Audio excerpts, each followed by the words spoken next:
run through a motherfucker face. Hi, welcome to English 101. How are you, folks, on a Wednesday? Great to be with you. Great show today. In a few minutes, we have a very special guest, very funny guy, Rob Bernstein. He is a co-host with Dave Smith of the very popular Part of the Problem podcast. That's the name of it, right? It's not your part of the problem, I hope.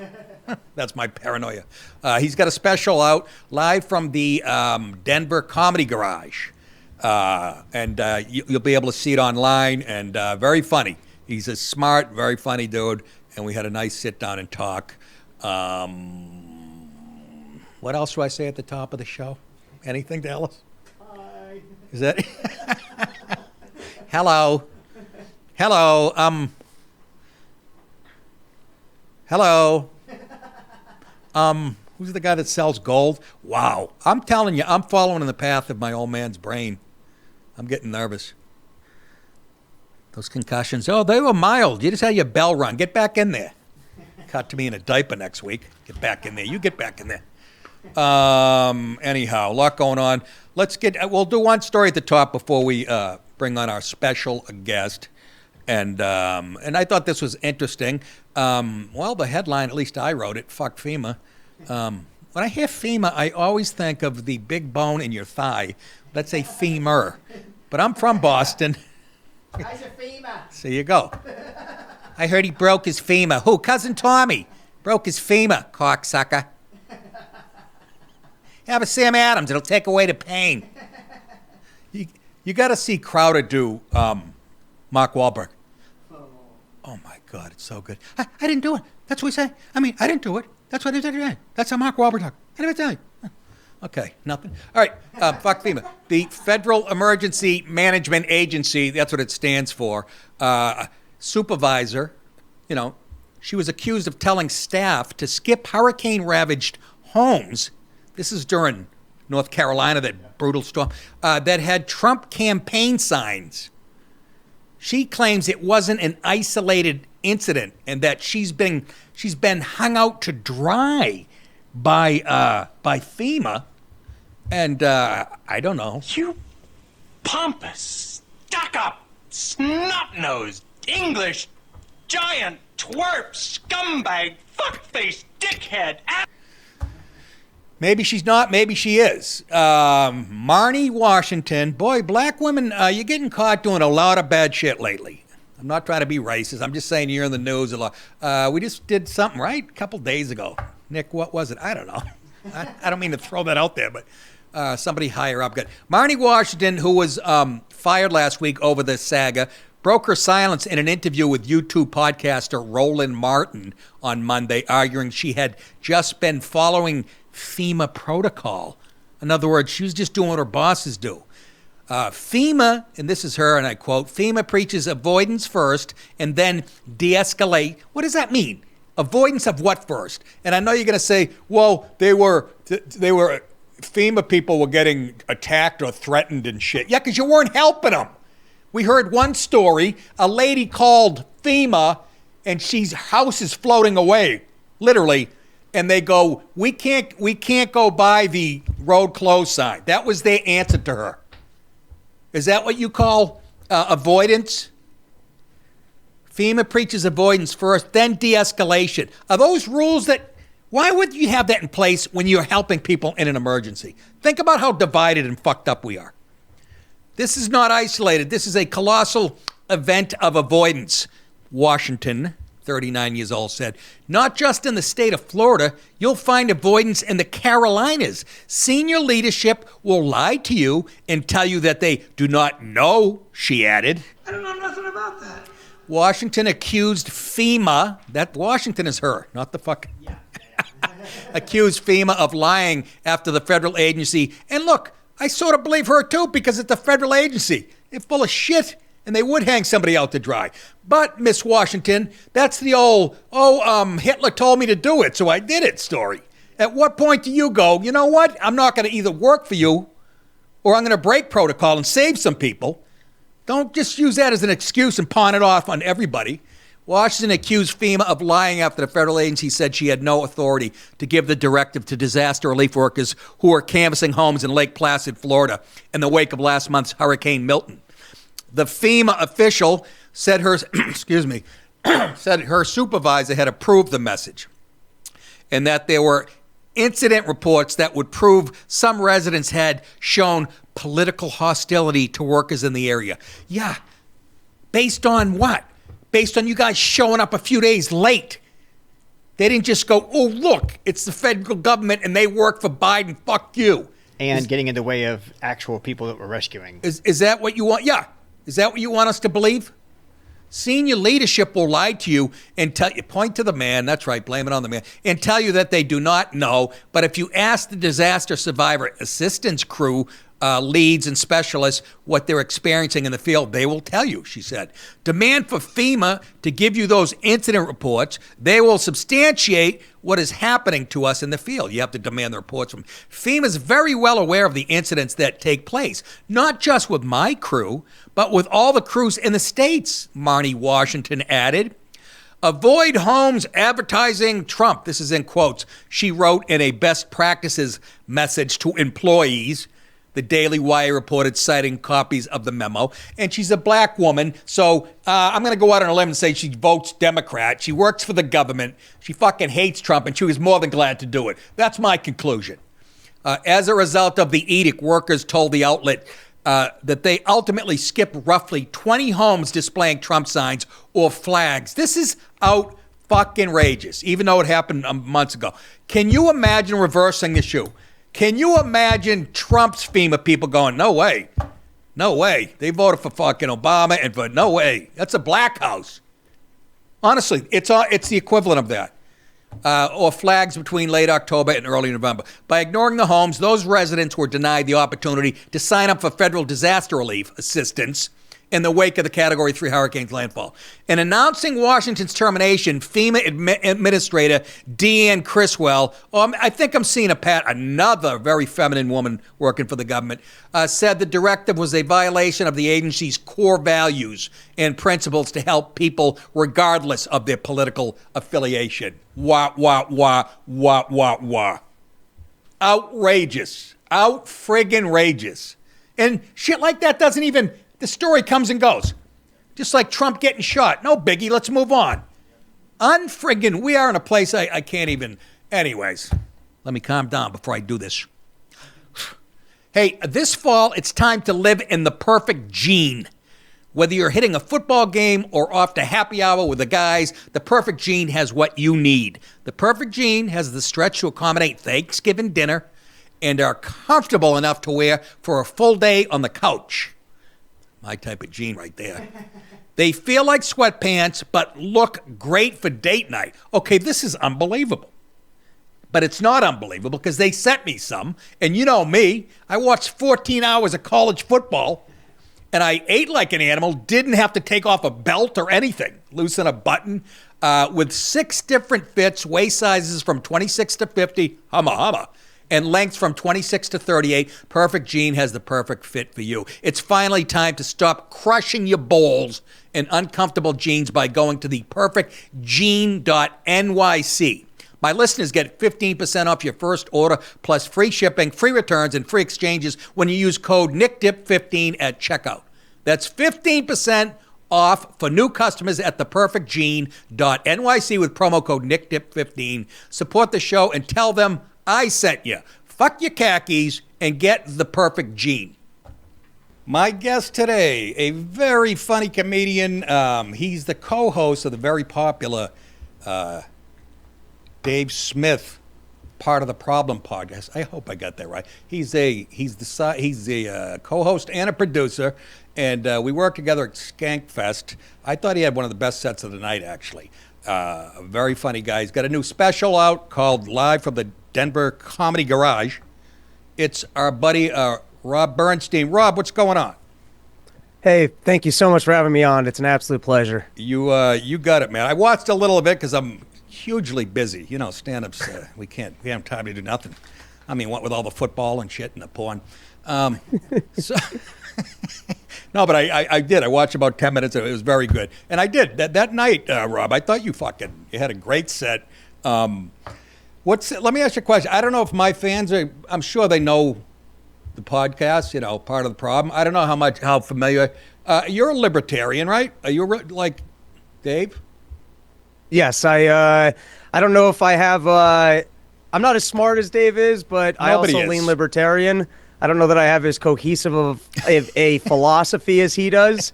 But in short, and I'm sure you'll agree with me on this, I think government's dumb. Let's have less of it. That's basically my core philosophy. Yeah, that's what that was my next question. It's like, okay, am I a fucking libertarian? Because I believe in those. If those are the only two tenets, and I know they always go, yeah, but the pot thing and the drug thing should be legalized. And I'm like, okay, fuck it. If I can get the other things, I don't care if everybody's fucking high on the highway. I find almost every conservative in the country is actually a libertarian. It's one of two things. They either don't know what libertarians are, so they just don't identify or use the word. Right. Or they really are a libertarian, but they want to win. And so they just go, well, I'm gonna be more in the conservative camp because I hate the liberals so much. I can't have them running the country. Right. I need a win, so they're more in the conservative lane. Right. But I think if you actually break down the libertarian philosophy, most conservatives would go, yeah, that's what I am. Yeah, I never called myself or referred to myself as a conservative. I just got pigeonholed, and people keep calling you that. Every interview I've done over the last 35 years, all four of them. Does Mad Magazine count? They refer to me as a right-wing conservative. And I said, that's because in show business, if you want to call stand-up show business, like Artie Lang said, I think we're the fucking plumbers of show business world. Not great. If you lean, I'd sit at the Comedy Cellar table in New York with all these, closeted lib comedians. If you said two things that were to the right out of 100 things, that would make you a Nazi or a fucking, staunch conservative. And I used to go, hey, I'm pro fucking choice, or I was. I'm not for, killing babies when they're 11 years old, third grade, walking and fucking club them over there. But if you were just, like I said, out of 100 issues, you were right on two of them. They brand you conservative. And I'm like you and Dave, just the government, like Reagan said, is the problem. So... It's a strange world we live in now where they're even trying to pin Joe Rogan as being a conservative, and he's not a conservative. I think it's almost in the old school world where Hollywood, I think, had more power and more influence over our careers. That was an easy thing to go, oh, that guy's a conservative, we can't work with him. So I think that was just an easy title and label to throw on people. We're talking to Rob Bernstein, and he has a special out live from the Denver Comedy Garage. Very funny. Yeah, no, you're absolutely right. And with Joe Rogan, I'm glad you brought it up, because I don't know what's going on with me and Joe. He had me on his show like 3 times, 3 or 4 times, and always liked him. He's a Boston guy. He would always praise me in articles and saying DiPaolo was the first guy that I saw that didn't look like a comedian, looked like a jock. And I was like, oh, you can be funny and be that guy, And he still says nice stuff about me, but he hasn't had me on in about 5 years. It's my fault as far as I can't remember maybe you even heard it. You were probably listening to his podcast more than I was. But he had me on during Trump's first go through the whole Steele dossier thing. And I went out there and I was defending Trump and his producer, who I think doesn't like me. I think Jamie might be the problem. I could be wrong there too. I don't know. That's what people tell me. But they kept pulling up articles from the New York Times. First of all, Joe goes, I don't know what you're talking about with the Steele dossier. And this was in the middle of it. And I go, Joe, I think you're kidding me, right? And then they kept pulling up articles. Look how many times Trump lied. They're pulling up the New York Times, LA Times, fucking NBC News. And I said, guys, consider the fucking source. And they didn't really know what I was talking about. And now I see Joe, and he sounds like me, and everybody's calling him a genius. Once again, I'm fucking out in the cold. Well, your thoughts? I'm not even asking you questions. I'm just bitching. You're my psychiatrist, Rob, today. I love an aggressive, angry Nick Di Paolo. I'll sit here all day to listen to you scream on anything, my friend. I see Bernstein, I like psychologist, New York. Well, up until they came up with the COVID thing, the Russia collusion was the biggest lie I'd ever heard in my entire life. It was 2 full years of pretending that Donald Trump was working for the Russians, only for us to discover not only was it bullshit, and me and Dave were calling bullshit the whole time, Right.